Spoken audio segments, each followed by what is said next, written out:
Hello, everyone, and thank you so much for tuning into this Colorado Springs School District 20 Safe Place Series presentation on sports nutrition. We were lucky enough to have the opportunity to build this presentation to be sports specific to soccer players, which is incredible because these athletes most certainly have unique nutritional needs.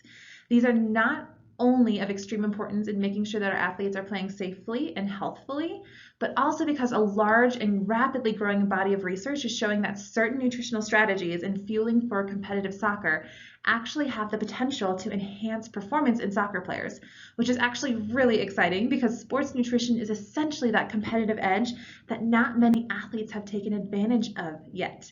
So in watching this soccer nutrition video, our hopes are that you athletes and parents are able to take away the knowledge of how to effectively and optimally fuel for soccer. So let's go ahead and get started.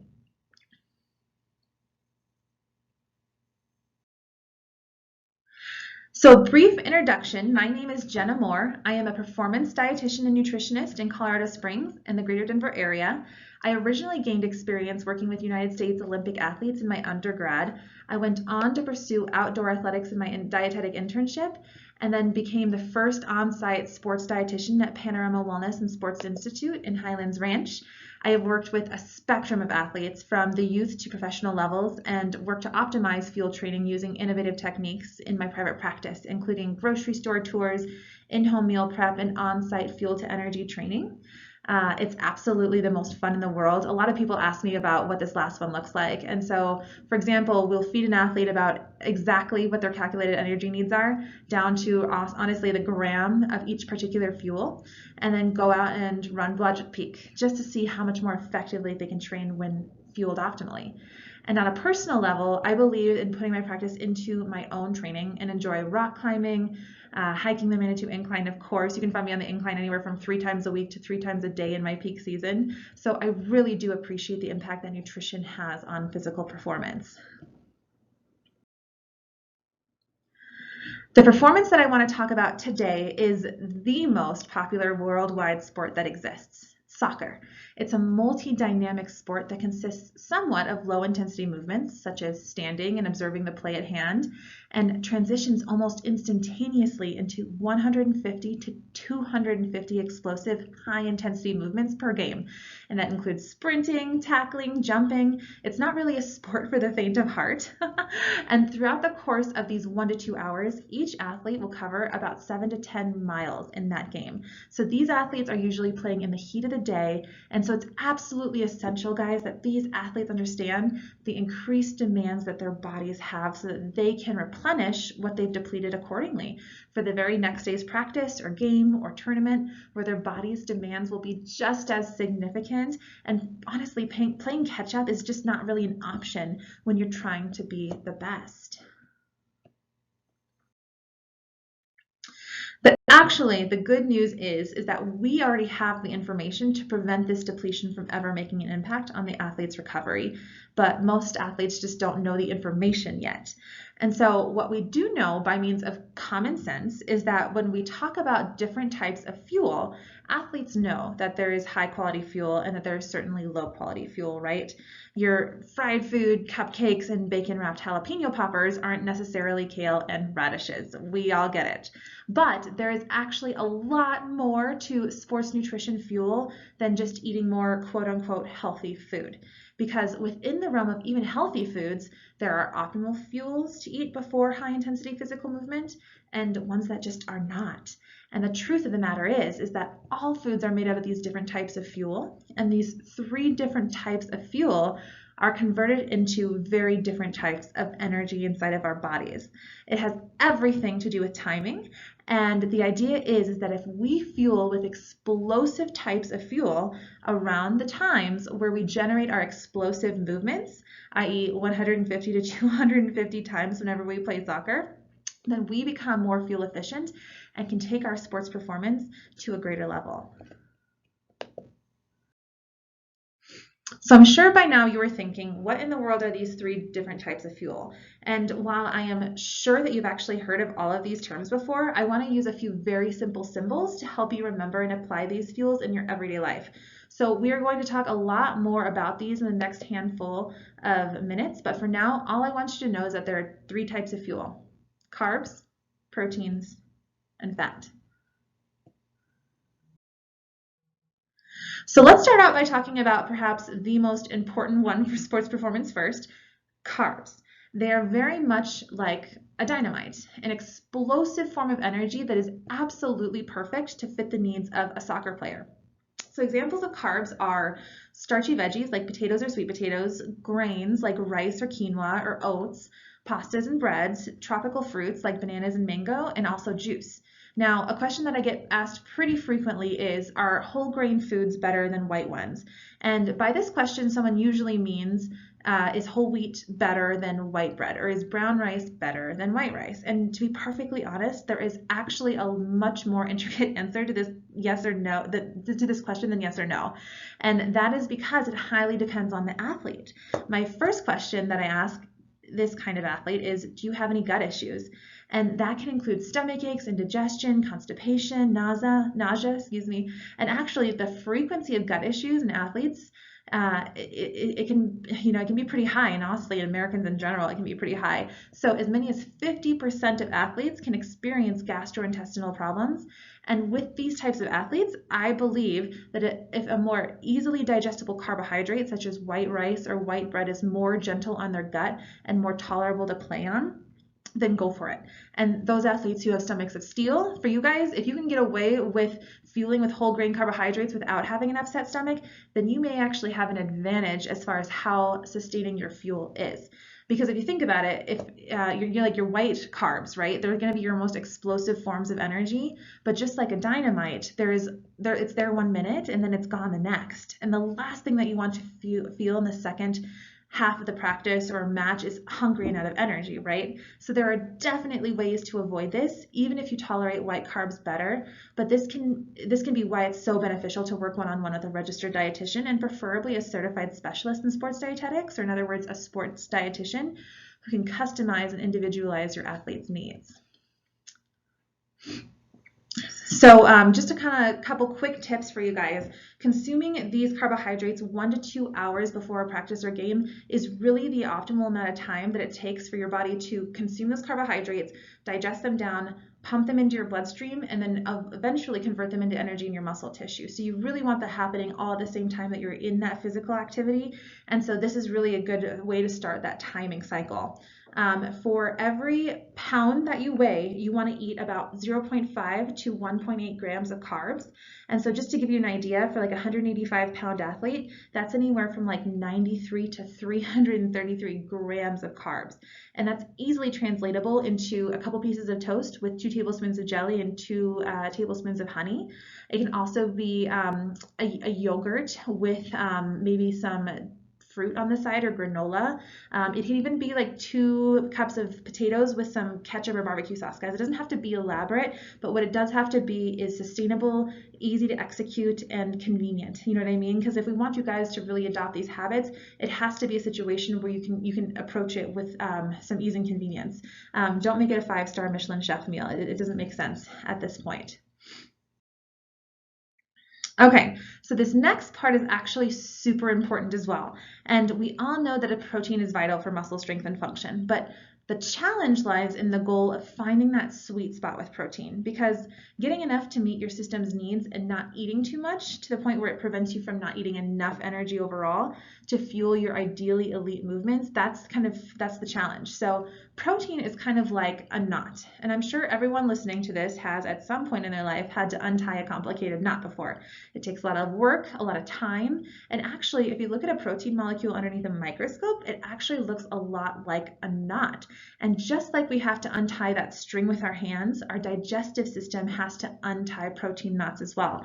And it takes a lot of time and it takes a lot of work and energy, which is why it can make us feel full and satisfied, which is great. And this is why pairing a moderate amount of protein, about 15 grams, with your carbs before practicing games can allow those explosive carbs to essentially stretch out a little bit and sustain your energy for longer. You just don't necessarily want to eat a whole turkey leg and then go work out, right? That makes a lot of sense, I hope. So here are some protein sources: chicken breast, turkey breast, those lean proteins, white fish, seafood, low-fat cottage cheese, and low-fat yogurt, because these will be higher in protein by default. And so now that you have your protein sources, you really want to aim for about 10 to 20 grams of protein in that same 1 to 2 hour window before workouts. And so you're probably thinking, okay, Jenna, what in the world does 10 to 20 grams of protein look like, right? And that's actually a really good question. So about 2 to 3 ounces of meat, or if you're doing like about a half a cup of low-fat yogurt or cottage cheese, that reaches about that mark for protein. If you have one of those awesome bottles of Fairlife chocolate milk that are 21 grams of protein per bottle, it's about half of that bottle, or the whole thing, of course. And then fueling with this much protein before a workout ensures that your protein is exactly where you need it to be after your workout is over. Your muscles are tired and that muscle synthesis is active. And so the other really interesting thing about protein that I want to talk to you guys about is that protein can actually be kind of tricky to absorb optimally if you don't know what you're doing. And my guess, and I would guess that most athletes don't know that their body can only absorb so much protein in a sitting. So if you're drinking any of those like weight gain shakes that have 50 grams of protein in a serving, that amount of protein that you're actually absorbing and contributing to muscle growth is most likely nowhere near that. So in fact, optimally, athletes absorb about 20 to 30 grams of protein every 3 to 4 hours that you're awake. So that's 2 to 3 eggs in the morning in an omelet, or a 5-ounce container of a high protein yogurt with a quarter cup of almonds, and then another for a mid-morning snack, and then for lunch, and then pre-workout, and then dinner, and maybe even an evening snack. And so when athletes fuel this way, they can see a noticeable difference in their energy levels throughout the day, as well as improved recovery from their workouts, better sleep, and of course, better performance outcomes in their game. So we've talked about carbs and we've talked about fats, or I'm sorry, we talked about proteins. And so let's talk about fats now, because this macronutrient is perhaps one of the most commonly overlooked nutrients for performance because of the fact that it is your slowest form of energy. The last thing that you would ever want to do is eat high fat before you play. And I gotta be honest with you guys, you and your Chick-fil-A. Look, man, I like spicy fried chicken sandwiches and waffle fries just as much as the next person. But the fact of the matter is, these foods are not high carb, they are high fat. And fats take 8 or more hours to digest. And when you eat these foods at lunchtime, then go practice every 4 to 6 hours later, I hate to break it to you, but that fat is still sitting in your stomach. That food is still sitting there inside of you, and it can weigh you down just like the weight. So guys, don't get me wrong, just because you need to eat lower fat around your workouts does not necessarily mean that you need to eat less fat. Fat provides so many nutrients that we need for our brain to work, our hormones to work, our immune systems to work. And so eating healthy fats on rest days, or if you have an evening workout and you want to have more healthy fats like eggs and avocado for breakfast, then by all means go for it. There's a saying in the world of sports nutrition that timing is everything, and it's really quite true. So let's kind of talk about some of these sources of fat. So nuts, seeds, avocados, whole fat dairy, cheese, olive oil. These are delicious foods, you guys. And these can also play a role in inflammation mediation as well. Inflammation is something that we all go through at some point in our life, almost on a daily basis for some of us, and including with sports performance. And so a good way to regulate that inflammation and make sure that it doesn't become too excessive is to eat our healthy fats so that our bodies can process our immune system and our hormones properly. And then ideally, when you're going to have those healthy fats, like I said, eat them after practices or games. Don't do it beforehand. You're going to make a huge difference in your life if you do nothing else other than eat your Chick-fil-A after your practice versus before, and eventually maybe even further away from that. So that's kind of the strategy I'm talking about here. All right, my guys, we just went into depth through potentially 3 of the most potent new tools that you have to improve your soccer performance. So let's put it into real world application. Who doesn't love a good old-fashioned burrito? And if you're anything like me, you will totally order it with guac and cheese and sour cream. Yum. But here's the thing.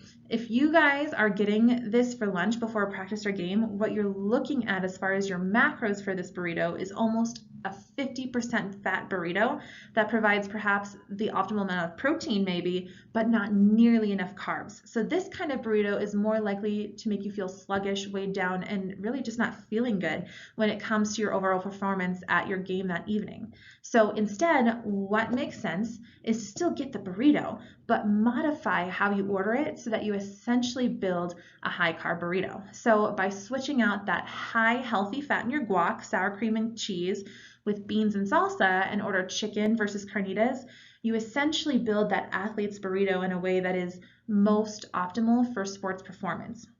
Now, keep in mind that if maybe you have a rest in, you are trying to gain weight, ordering the burrito on the left may make sense in some situations. So it's not always a situation where the burrito on the left is bad and the burrito on the right is good. It's more of a matter of what does your timing look like, right? And so if you're resting, then that high-fat burrito may make a little bit more sense, especially if you're trying to gain weight or if you just need a little bit more calorie.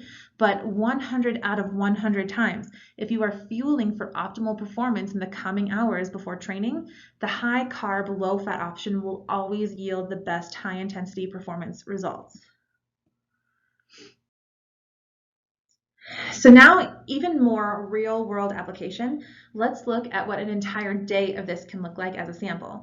Now, I know that way too many of you guys are waking up at a time where you've got not enough minutes before school starts, and breakfast is the last thing on your mind. But here's the thing. You can totally make breakfast in less than 3 minutes. So stay with me for like 18 seconds on this while I explain this one to you. You get a glass bowl, right? And you take 1 teaspoon of oil and you put it in a bowl and swirl it around, and then you crack 2 eggs in the bowl and mix them around with a fork to scramble them. 90 seconds in the microwave, take it out, put it on the toast you were toasting in the meantime, and you have a beautiful breakfast sandwich foundation. Oh my God. You can even put a little cheese in it or hot sauce on it, and that makes for a darn decent way to start your energy systems for the day, guys. So they don't slow down, right? Because we don't want slow metabolisms. We want optimally fueled machines. And then once you get that down, maybe you work on getting that pre-workout fueling 1 to 2 hours before your practice, right? A snack with a lean protein and maybe a little bit of carb or fruit and some healthy fats. That naked juice with a banana or a yogurt with granola. And eventually you start to fine tune your regimens that your energy levels are out of control and really nothing can stop you from running like that fine-tuned machine that you've become. It follows into your pre-workout. Maybe you go on to that next. And then, of course, dinner, making sure that you have some carbs there. Lunches, what are you really eating for lunch? And is it making sense for the practice that you're going to endure 4 hours later? Now you're starting to think like a sports nutritionist.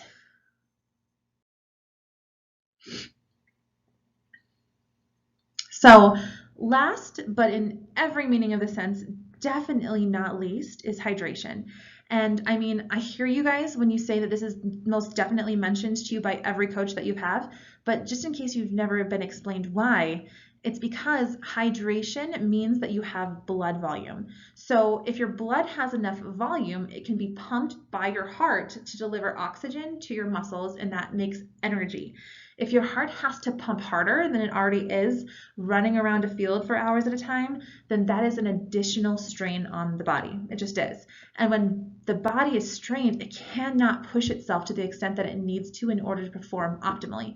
This is why hydration is so important in performance. So a few general recommendations for drinking enough is making sure that at the very bare minimum, you are drinking every day at least half of your body weight in ounces. You should also make sure that you drink at least 0.8 to 0.11 ounces per pound of body weight. So if you have your weight, you do it times 0.08 or times 0.11 to figure out your fluid needs at least 4 hours before a practice or a game. And so for a 150-pound athlete, this translates to about 16 ounces or 2 cups of water. During the game, you should ideally be aiming to drink 4 to 6 ounces every 15 minutes or so. So if you think about it, because other people actually already have, when you take a gulp of water, that translates into about 2 ounces of fluid. So if you are coming out of a 30-minute stretch where your coach hasn't taken you out because you were playing so phenomenally, this means that taking 8 to 12 ounces or 4 to 6 gulps of water would ideally put you at a place where your hydration is being addressed and that risk of strain due to dehydration is minimized. And the last part about this is that you cannot reap the full benefits of hydration if you are only ever drinking just plain water during your sport. Our bodies have to have those electrolytes, especially the one that we know is salt, to shuttle our fluids into our tissues. Otherwise, it does not optimally get transferred into our muscles and we're not truly fully hydrated. And the final thing that I want to cover today for you all is sports supplements. And so as it turns out, there are a number of supplements that the literature has shown can be beneficial to sports performance. Many of these supplements can be found as actually naturally containing in certain foods, but the best way to hone in on this, if this is something that interests you, is, again, to work with a sports dietitian who can tailor a sports nutrition regimen and plan to the individual athlete's needs so that's fully customized. Unfortunately, because many sports performance impairments can be impacted by nutrient deficiencies, if an athlete does not address their nutritional needs from a food first standpoint, oftentimes what can happen is the supplements can be just a complete waste of money. So in other words, they may not work unless you've got your fueling in check first. So really make this a priority, guys, to get your food right first. And then if supplements is something that you want to move on to in the higher scheme of things, make sure you're working with a sports dietitian, because there are a lot of supplements out there and none of them are regulated by the FDA. And so what happens is you get these impurities in your supplements. That's why it's so important to find NSF certified supplements and make sure that your supplements are approved by a registered dietitian and the doses that you need. I can't tell you guys how often I have athletes that come to me who are taking way too much of one thing and not enough of the other. And so those dosages really do make a big difference in sports performance. So in brief summary, to optimally fuel your body for the elite athlete that you want to become, you've got to make sure that you are in fact fueling.